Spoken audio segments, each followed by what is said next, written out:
ઓહો હો કેટલા વર્ષના 48 ઓકે 48 વર્ષનો બાબો વાહ વાહ ક્યાં હતા તમે ભાઈ ગુજરાતમાં જ છે બહુ સરસ આ પહેલી વાર મારી પાસે ઓહો હે હે ભણુબા શાબાશ તાળીઓથી વધાવો બાપ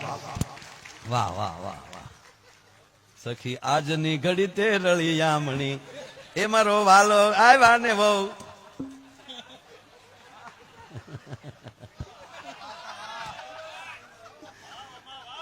બહુ સરસ ઉડાડ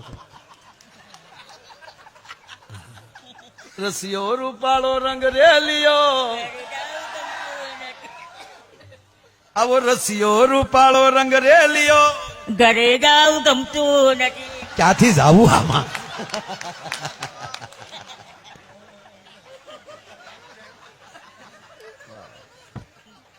કેટલું ભણ્યા કેટલું પાસ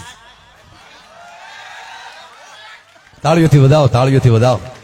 પછી એકચ્યુઅલી ક્યાંય આપણે ઇન્ટરિયા આપેલા કે નહીં તો એક મહિનાની આવક કેટલી છે 70-80 હજાર. આ મોગલની કૃપા સાહેબ ધન્યવાદ દો 70-80 હજાર રૂપિયા મહિને કમાય છે અને માને પાળે આવીને બેસે છે તાળીઓથી વધાવો મારા બાપ હા તમે શું કરી શકો નિરાશાને એક બાજુ પાટું મારીને મંજિલ સુધી પહોંચાડી શકવાની કોઈ ઉર્જા આપે તો આવા માણસો આપી શકે ઘણા હાથ ફૂટના છે ને દેજો બાપા દેજો હે હાથ ફૂટના ઉભા વાહડા જેવા હોય કા ઉભા માવો થતો આ બસ ક્યાં જાય તારી ઘીરે જાય આ બસ આપણા ખરેખર અમુક તો સમજણ નથી પડતી સાહેબ એક જણો 4 સવારીમાં મોટરસાયકલ લઈને જતો હતો અને એમાં આપ જેવા કોઈ અધિકારી ઉભેલા ને કીધું કે ઉભી રાખ બોલે નહીં સોટાડી દીધી હું છે સાહેબ કિરીટસિંહ બાપુ આગળ ફોન કરી લે એટલે આ હાટું ધારાસભ્ય છે તારા ડોહા 4 બેહાડવા એમાં અમરીશભાઈ ની વાત જવા ગયો ખરેખર માણસો તરત બોલે સોટાડી દીધો એટલે સાહેબે કીધું ઉભી રાખ કેમ 4 બેહાડ્યા ઓલો પાસવાળું જોઈને કે લે 5મો ક્યારે ઉતરી ગયો સાહેબે રાજીનામું આપી દીધું કે આ ભામ ભેગી નોકરા કરાયા ખરેખર અમુક તો હાવ એક જણાને ઉસોત કરતા હતા 4 જણા બેઠેલા અને સાહેબે ઉસોત કરી ગાય ઉભી રાખ ઓલો કે સાહેબ હામે આમ નથી લેતો જા તેમ કરીને વિયો ગયો બોલો લ્યો નિરાશામાંથી આશા બાજુ જાવું માં શક્તિની ઉપાસના કરવી એટલે કોઈ દી નિરાશ ન થવું પોતાની જાતને તમે નાની સમજી લ્યો છો ત્યારે આપણને તકલીફ પડે છે પણ એટલું ધારી લઈએ કે હું છું જ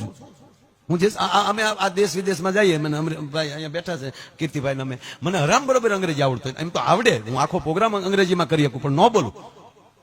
આ ખરેખર આખો પ્રોગ્રામ સાહેબ અંગ્રેજીમાં બોલી જાઉં આખો પ્રોગ્રામ અંગ્રેજીમાં કરું પણ હું ન કરું હું કામ હું આટલી ઇંગ્લિશ બોલું તમને ન સમજાય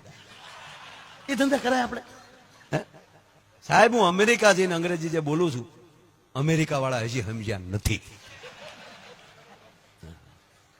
બસ આપણે ઈ રાજીપો રાખવાનો કે મારું અંગ્રેજી એટલું બધું હાર્ડ છે દુનિયામાં મને કોઈ સમજી શકતો નથી આનાથી મોટો પાવર કેવો હોઈ શકે કયો તમે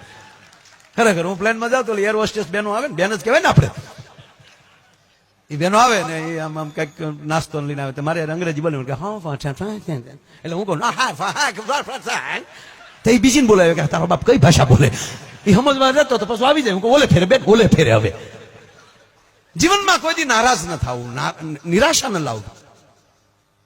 મને એક ભાઈ પૂછ્યું મને કે માય ભાઈ કક્કામાં ને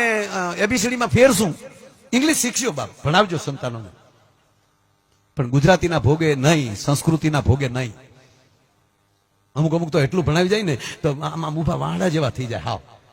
કારણ કે અમુક સ્કૂલો છે એ પરિવારને નથી શીખવાડતી પરિવારને ખગલાવે તમારે તમારા ઘરમાં પણ અંગ્રેજી જ બોલવાનું છોકરાને બીજું બોલવાનું નહીં